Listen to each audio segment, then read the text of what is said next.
So hello and welcome to my presentation, everyone, on water as a site of fugitive knowledge, where I would be using water as both a material and conceptual lens to bring together a decolonial thought in the Palestinian spatial experience.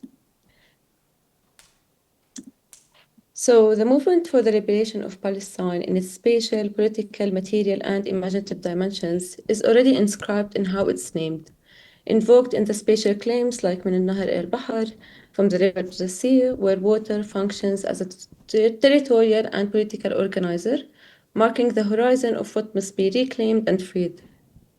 So, but can liberation ever be achieved with the insistence of regulating the earth, the ground between the sea and the river alone, when water teaches us otherwise? Water's truth lies in its refusal of fixity, in the gap between what is seen and what is. What appears one way from above, a bounded blue on the map, is something else entirely below the surface.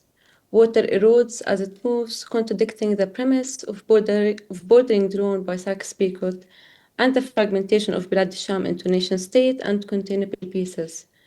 Water is going under, moving through soil, and reappearing on the other side, taking its own path regardless of what is erected to dictate otherwise. So water in this refusal is fugitive, and fugitivity as a concept is the refusal to seek recognition from the colonial institutions for the dispossession they authored and continue to deny. In other words, it is to refuse to wait for the structures that produced the wound to acknowledge it, and instead to move outside their terms entirely.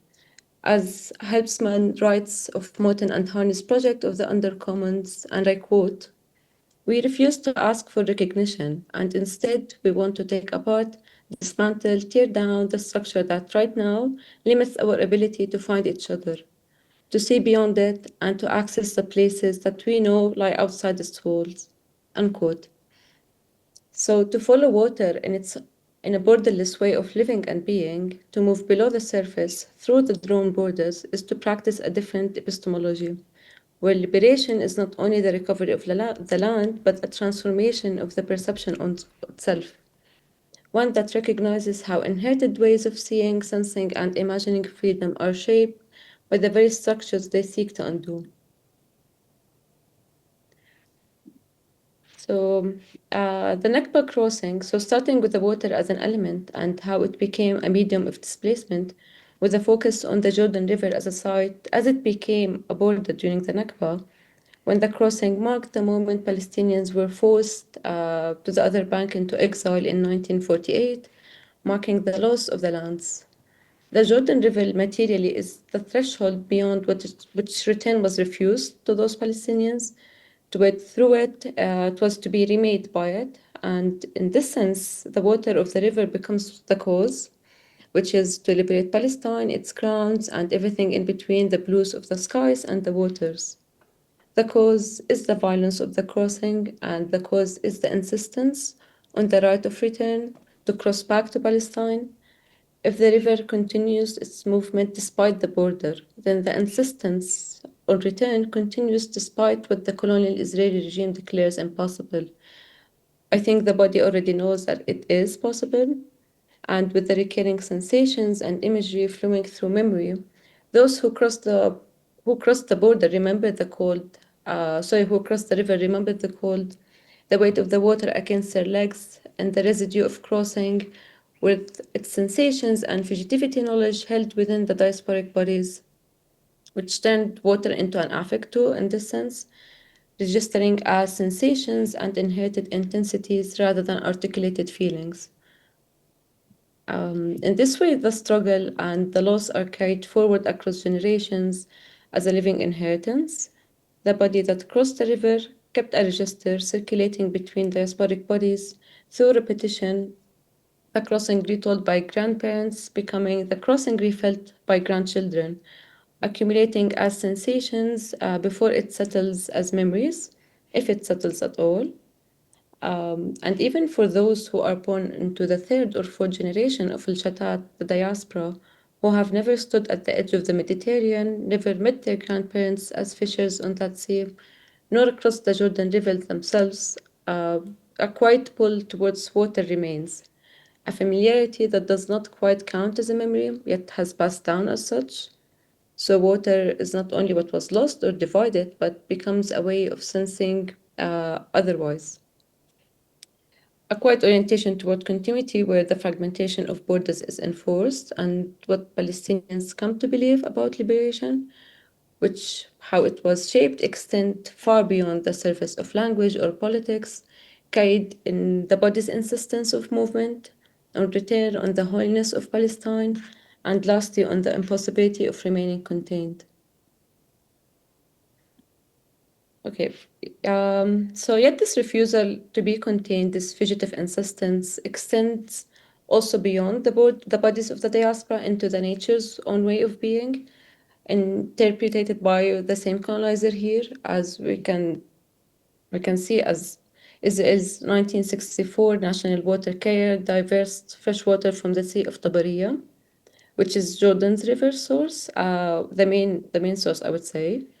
And by that, they rerouted deep into the Israeli settlements, initiating a process of depletion that has reduced the river to just 2% of its natural flow. So water too is displaced, and the instrument of dispossession becomes subject to it. What the people were forced to cross, Israel has been emptying ever since. And in this logic, did not end with the river diversion alone. It persists in the contemporary regional arrangement that exchange energy for water, where access for life-sustaining resources is negotiated across asymmetries of power. In this case of the UAE-Israel-Jordan agreement, this asymmetry becomes materially stark. We can see it in the deal how it have placed close to 20% of Jordan's fresh water into Israeli control, deepening, of course, the dependence while offering comparatively limited returns. What is framed as cooperation thus often reproduces the same colonial power dynamics, where water is severed from those to whom it belongs to and recast as commodity to be exchanged. Crucially, these arrangements continue to exclude Palestinians altogether, which is a party on whom to the terms of those deals would have direct consequences, rendering them absent from the negotiations over resources that are fundamentally theirs. So, what does water hold of all of this? The crossing, the emptying, the bodies that carried it forward, if not the very insistence it was meant to extinguish.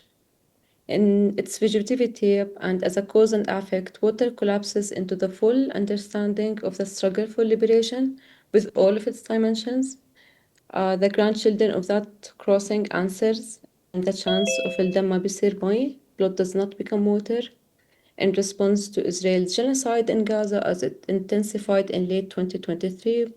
These protesters gathered outside the Jordanian Ministry of Water carrying exactly that refusal, that the water cannot be reclassified as a shared regional resource, traded and managed across those borders, dissolving the relationship between the Palestinian life and water into a neutral administrative flow. So it insists on dismantling this indisputability of blood and water, life and land, people and the element that moves between them. So the simultaneous cause and effect here, each initiating and reflecting the other, is ever so evident in connecting what is material behavior to the internal perception of what Palestinians believe about liberation, about themselves, their memories, collective fears, and of course the right of return as a possibility, and by extension, about the belief of liberating all of Palestine.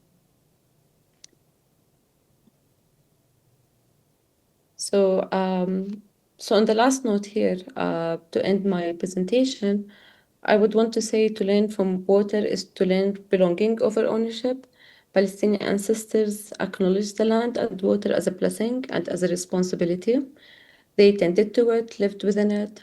So liberation demands a return to that relation, and also to a borderless Bilad al-Sham where the fragmented are made whole again, where freedom belongs to the marginalized and the peasants and the workers' class, not only just to the elites who sell patriotism at the cost of their own people's freedom, and of course from the capitalist premise of owning the land and owning the waters as opposed to belonging to them.